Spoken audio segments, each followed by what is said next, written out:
Okay, well, part 3 requires another bottle of wine. So we'll start on the beginning this time. This time brought to you by Great Creek Wines. Mosaic is actually a really good wine. Oh, we're changing flavors. That means I'm going to have to finish this off before I add to it. Switching it up. Mosaic, here we come. YAWA, part 3, guys. Thanks for watching. We're here to answer your questions. And I'm going to start this off with a few fun questions because we've been really serious, asking some really great questions about dog training, about my puppy, about dog training, veterinarian stuff. So here's a fun one. Real serious vet stuff. Why 20 gauge 3-inch versus 12 gauge 2 3/4 inch for actual Science, hunting? baby. Personal preference or science? Laugh out loud. From Andrew Holtzman on Instagram. All right, Andrew. So the big thing is I shoot a fair amount and I don't like 12 gauges. I just don't. So I carry a 20 gauge and I do at the same time want to pack as big a punch as I can. Late season birds. Or on bigger birds. If we're goose hunting or something like that. Yep, absolutely. Bigger birds. So that's where the 3-inchers are going to come in. Most of the hunting that I would do early season even, I shoot 2 3/4 inch out of my 20. Early season pheasants, all season quail, all season any species of grouse, I'm shooting a 2 3/4 inch shell. I've actually had people tell me on the science aspect of things that you're saying that a 3-inch 20 gauge shell does not pattern worth a crap. Now, I had another video out that talked about patterning the shotgun. And then I was explained that I need to shoot another video about if I'm actually aiming where I'm pointing and something. So I'm going to be doing that video here shortly. But as far as the science is concerned, I'm going bigger shell as much as I can pack out of the 20 in those because late the 20 season. is a personal preference. 20 is a personal preference. Have our goose videos gone up yet? Not yet. Not ours. No, they're supposed Ethan's to. just went up. Just his. Our goose video is coming up here shortly. Do we have videos of you killing geese with a 20 gauge, or did I shoot your Yeah. birds for you? No, he actually shot some birds in this last video. I just didn't know if the 12 or 20 made a difference on the, But we did On the shoot big them. geese. We did shoot them pretty close, so Yeah. just need one pellet.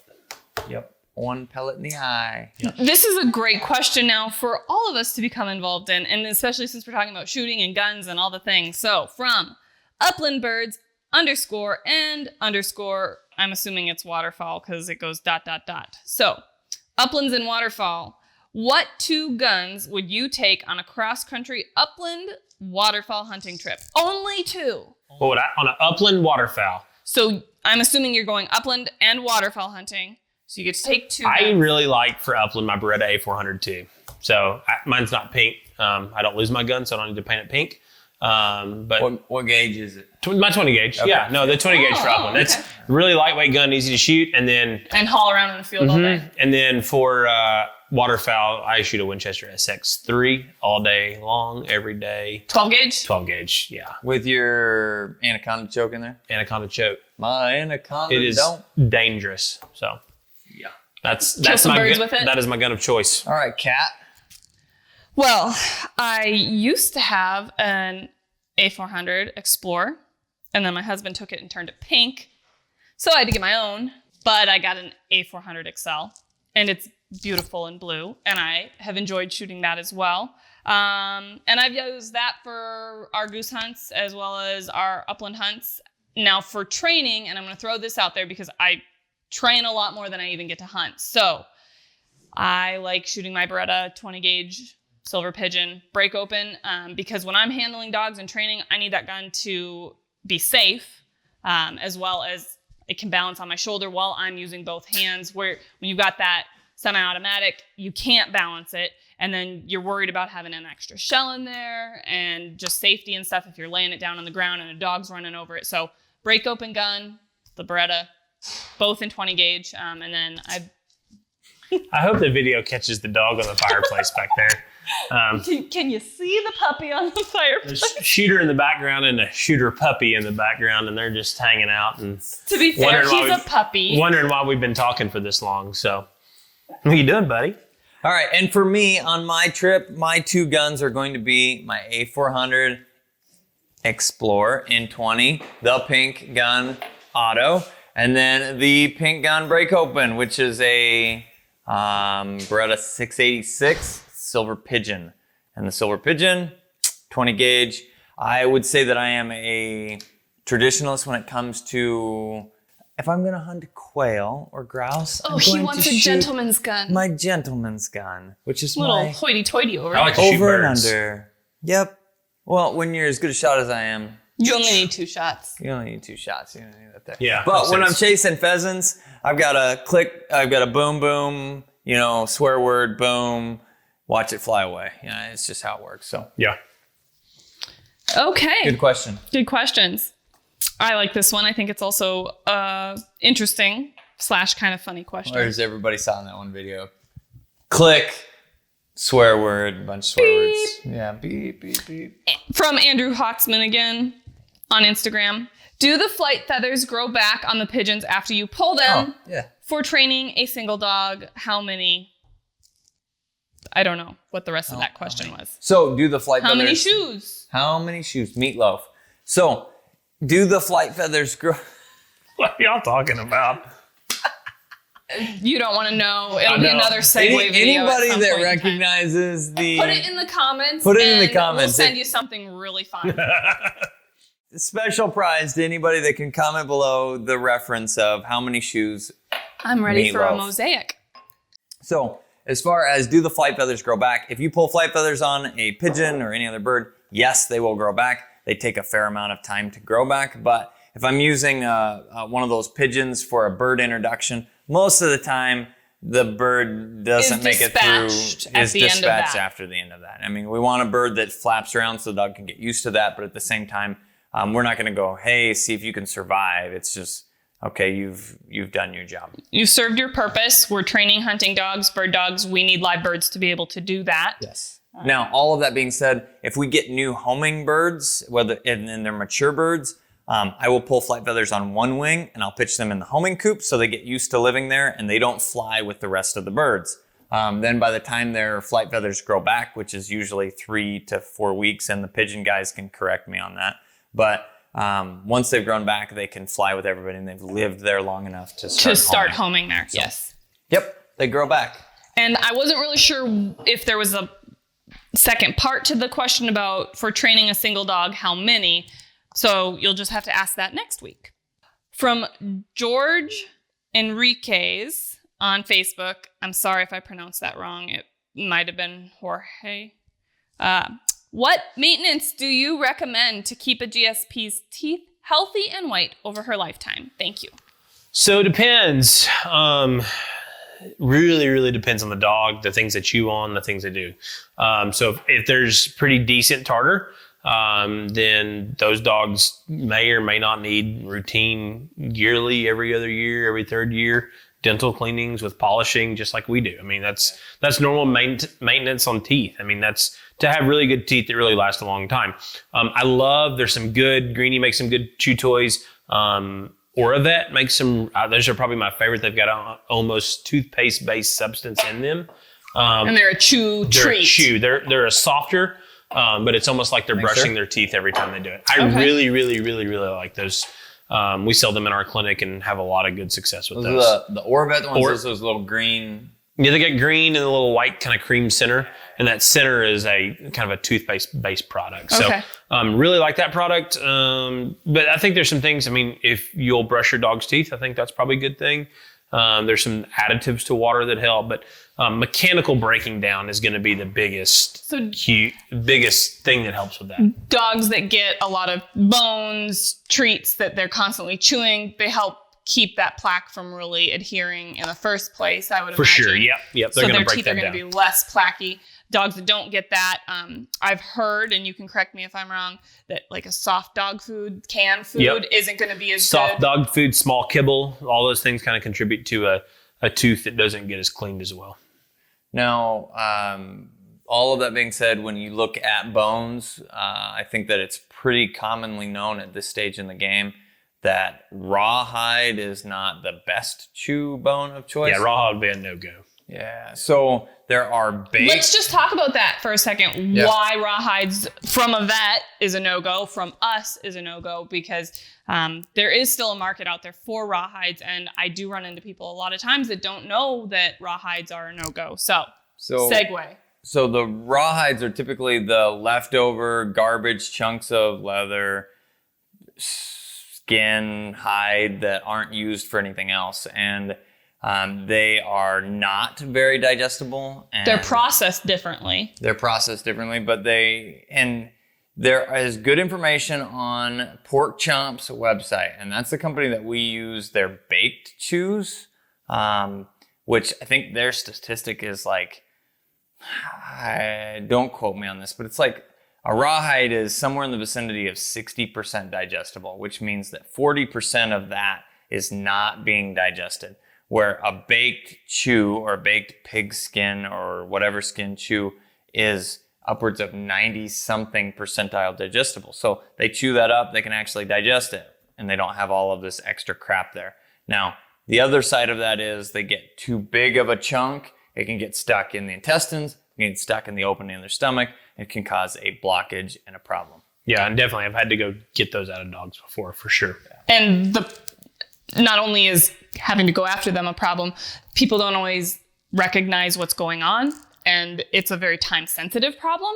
And you can lose your dog from that. So lose your dog or lots of bowel. And then once you've got a dog with a shortened intestine, you've got a lot of other issues because they're not able to absorb the nutrients from food that they need, as well as like stool issues and stuff for the life of your dog. So getting a more digestible treat to help with cleaning of those teeth would be a better recommendation. So, which, like Pork Chomps, they'll be available on our website here soon.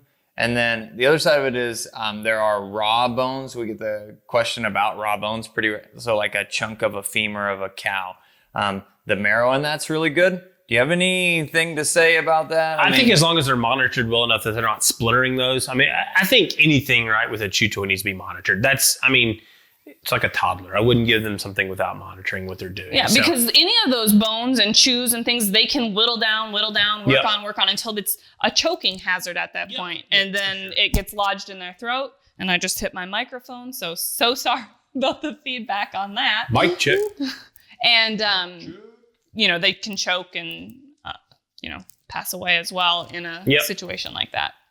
So anytime our dogs are chewing on anything that's a good chew bone. Do you like antler chews? Antlers or like those pet stages, compressed they're just wood expensive. sticks. They are. They're expensive. But again, when we talk about expenses of some of these products of heartworm preventative and chew toys that are a better option than rawhide and things like that, yes, they're expensive.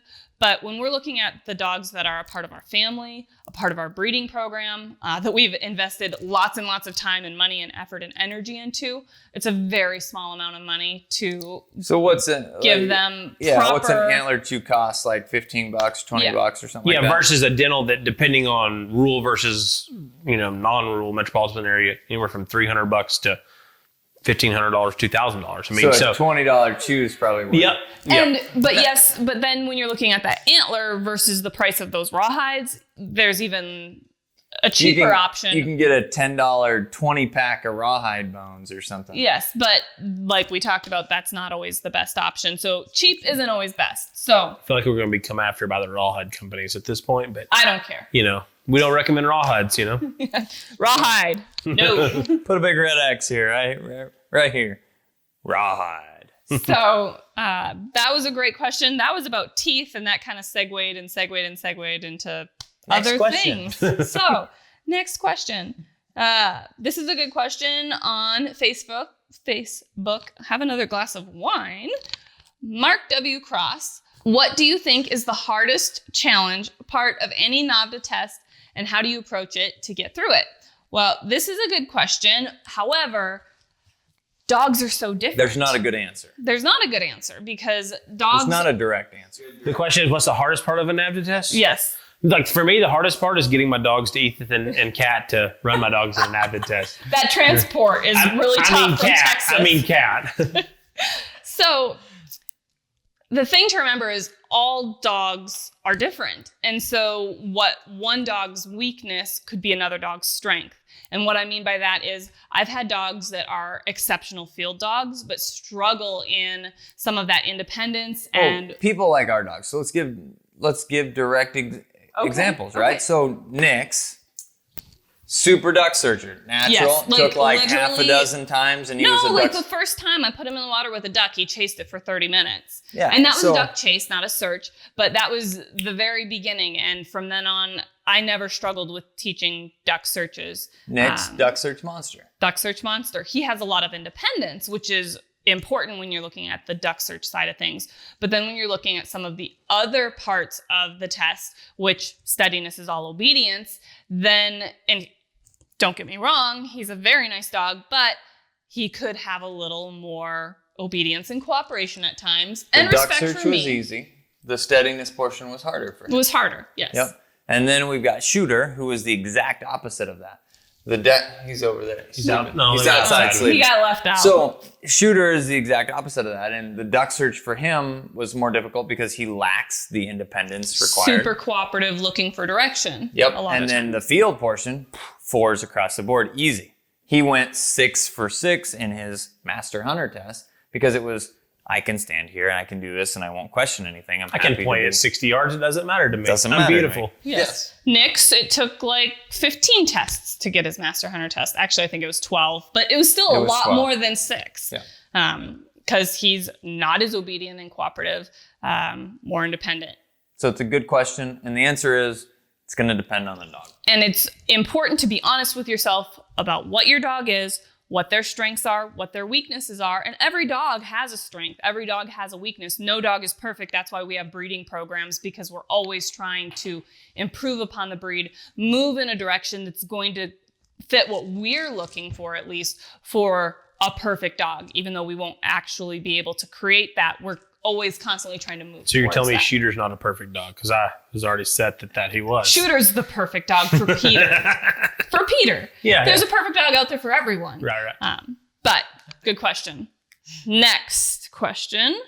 Pheasant Chaser. I like the name, so I'm going to read this question. From Instagram. I have a 16-week-old Griffon that is off to a great start, except he is displaying signs of separation anxiety.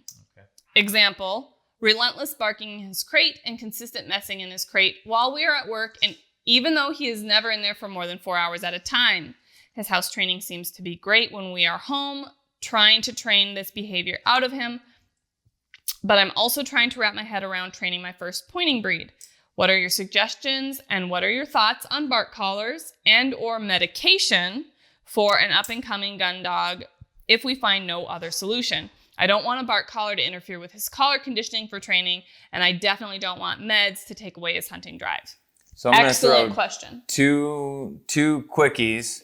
The bark collar won't interfere with his collar conditioning, and 2, my jump is never to medication unless it's. I would agree. Absolutely. Especially with a 4-month-old puppy. I mean, I think that's 16 weeks. Yeah. So. Realistically, this sounds like a puppy. Some puppies are going to be easier than others, but it sounds like a puppy. Yes. And depending on what your routine is when you are home, you could be setting your dog up for failure in a sense that if the only time they ever have to be in that crate is when you're gone, then you're making that crate into a punishment, not necessarily a place that they want to be, because that means that you're not around. Now, if they can have some crate time while you're home. Yeah. How would we make the crate a better place while we're home? I mean, what can we do? So I'm like the most novice trainer ever. Like if you guys wanted to know what the most novice trainer looked like, this would be this guy right here. He's got a beard. I got a beard, but that does not mean that I train on. bird dogs. I send all of my dogs for anything. If they need to know how to use the bathroom outside, I send to these guys. I mean, that's how novice I am.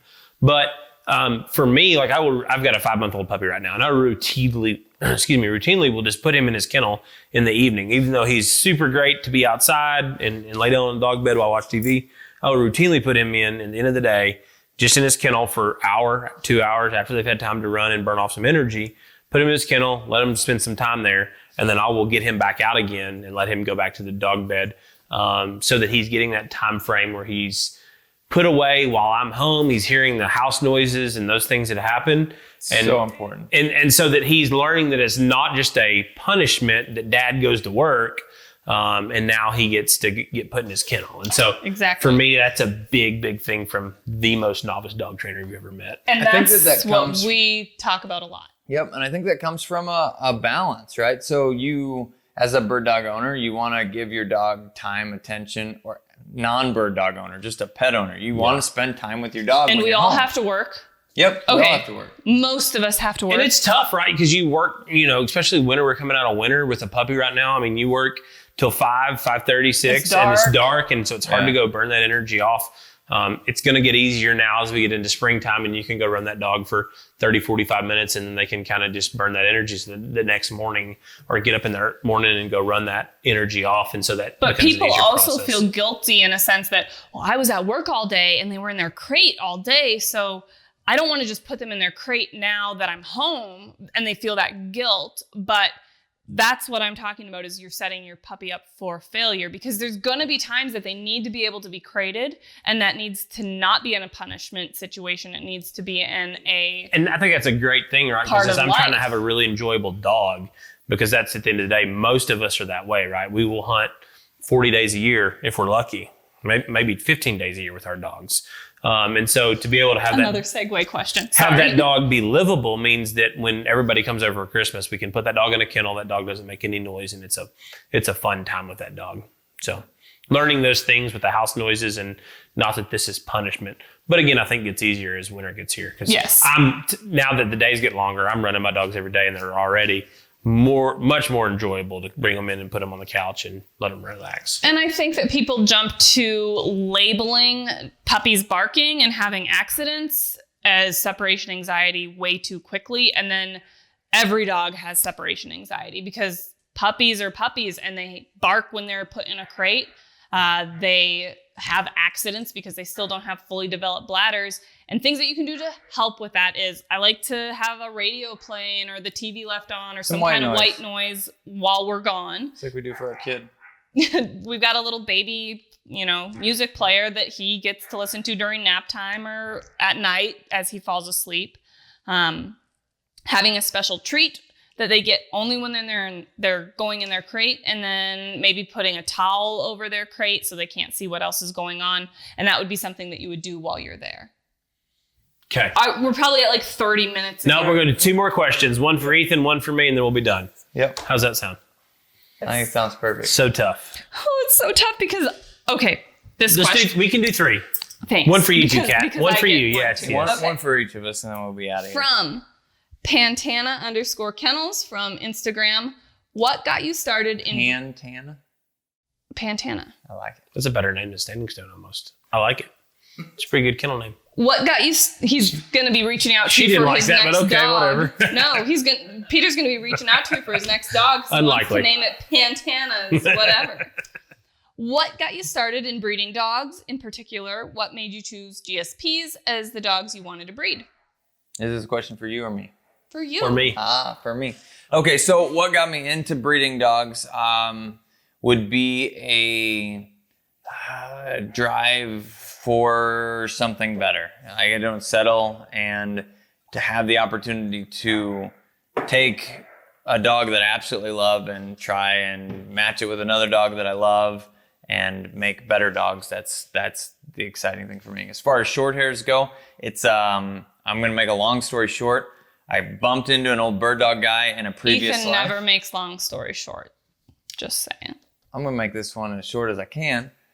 Bumped into a bird dog guy in another life as a Geek Squad computer repairman, and he said, you should look at short hairs. And so I did, and fell in love with them, started training dogs, and I've gotten the opportunity to work with a ton of different breeds and just have a spot in my heart for short hairs. I mean, different breeds for every person, and for me, short hairs is the way to go. Because they fit our lifestyle. They fit what we like to hunt, how we like to hunt, and how we like to live our lives. Absolutely. Even if Daniel Carter makes jokes about Cocker Spaniels, it's fine. It's fine. Pick a side, Peter. Pick a side. Pointers or fleshers? I've got both. Right? Best of both worlds, right? Okay, good. So, Peter, I've Yes. got a really good one for you. From Andrew_Heine on Instagram. When do you suspect something is stuck in the nose or inhaled versus a cold or allergies? I have a 6-month-old puppy, started with a mild runny nose 2 weeks ago, but now has thick brown mucus and significant congestion. No fever. They're eating and pooping normally, not overly lethargic, and we've been to the vet. They tried Benadryl and a decongestant. They will be back again tomorrow. Yeah, so anytime we have a discharge that has color to it, so brown, green, yellow, pick a color, I don't care. Good white, clear discharge really doesn't excite me, but anytime we have color to discharge, I'd get excited about. Or things that are not resolving over time. Anytime we pick up something, say we go run through a new field and we get some kind of allergy. 3-4 days of that, once we're past that, then we got a problem. We need to work into that a little bit and see what's been going on. So typically, once we have color or duration of more than 3-4 days, or we have fever or lethargy associated with those would be things that I would get excited about. Something that I've typically noticed too with dogs that have something up their nose, they ran through the field, got a stiff piece of weed or something stuck up their nose, sneezing and like shaking their head, and they just can't clear it because they're trying to get that out of there. So that's typically an indication that maybe they got something up there. Whether it's still up there or not is debatable. Yep.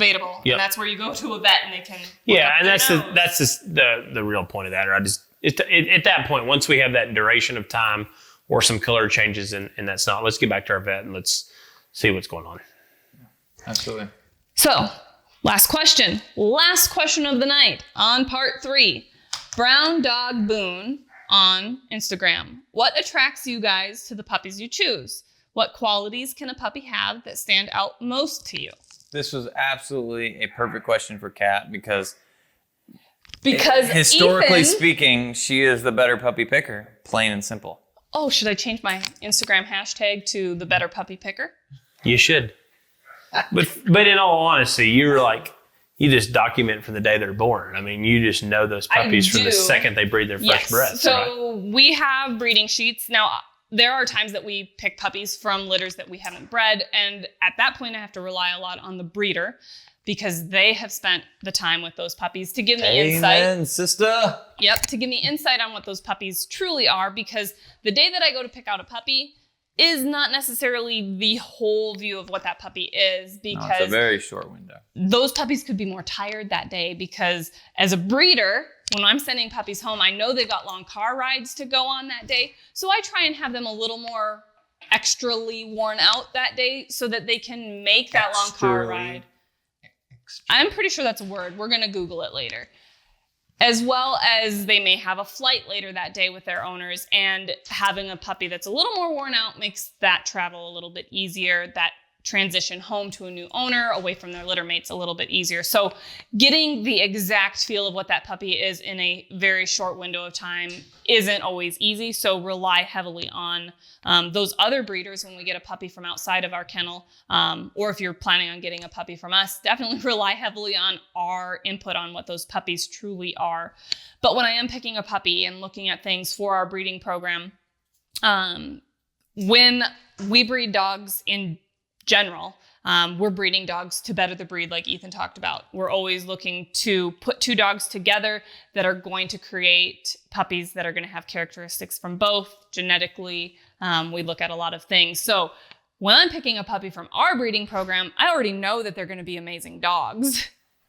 I mean, really, I am. Zing. I know that those puppies, no matter what, are going to have excellent hunting abilities, great family personalities. And so then I'm just able to look at other aspects of things that as breeders that we're looking at adding to our breeding program, I'm going to be looking for. Personal preference. I personally like dogs with solid heads. Do I have dogs in my breeding program that don't have completely solid heads?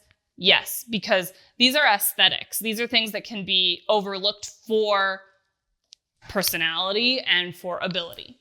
But if all things are equal, I'm going to look for a puppy that has a solid head. I like pretty ticking on a dog. Do I prefer black dogs over liver dogs? Absolutely not. I prefer pretty dogs over ugly dogs. But we don't produce ugly dogs, though. In your defense, you've had at least one ugly dog that I'd hunt any day of the week out of. behind her. You know what I mean? So Who are you calling ugly? I'm not calling anybody ugly, but I'd hunt behind her any day of the week. So Are you? know, Who Sorry. are you? I don't know who you're talking about, but I know who you're talking about. I know who he's talking about. I know who he's talking We about. got one ugly dog. one ugly dog who I would hunt behind any day of the week because ability way out pushes that, and her production outweighs Right. And way outdoes that. And even though you say she's ugly, and we all both agree that she's not the best looking dog that we've ever produced. She's so ugly, she's cute, is what I like to say. But she still is well put together and yeah, for sure. Yeah. isn't something that wouldn't be a beneficial part of a breeding program. He's agreeing with me as well. But we also look at things So much better than part one because we were not agreeing. We were not on the same page. So Right? this is good. There was Ethan's tension. now agreeing with There was me. tension. No, I'm agreeing with him. Something like that. But I also look at the way my breeding program is going. So if I've kept a couple puppies recently for my program that are black and white, I'm probably going to try and pick a puppy that's liver and white so that I don't breed myself into corners. Right, because you might pass on a black and white dog So that I can keep a liver and white dog just because I don't need all black and white dogs in my breeding program. I need to maintain that balance of producing liver and white dogs and black and white dogs and not limiting the breed by only producing black and white dogs. Even though black and white dogs have become a little more of a trend lately, a little more sought after, we don't want to eliminate liver and white short hairs from the breed because they are important to have in that program as well. If you're interested in more information about the color and the genetics of short hairs, let us know and we can add it to a later video. Yes. But ultimately, you've gone over a lot of different things as far as what you would pick, but I like the gist a of it. puppy that is fairly easygoing in the litter because livability is super important to us. We also have even the most hunters of the hunter lists. I mean, you're still hunting a pretty small hunting season percentage alone of the is a year. small percentage of the year. Unless you're constantly traveling all over the world to be able to hunt constantly. The world. well, and like my puppy is a really good example of this. I have a shooter puppy who was literally not picked. He was the last pick of the litter because he had the least amount of patches.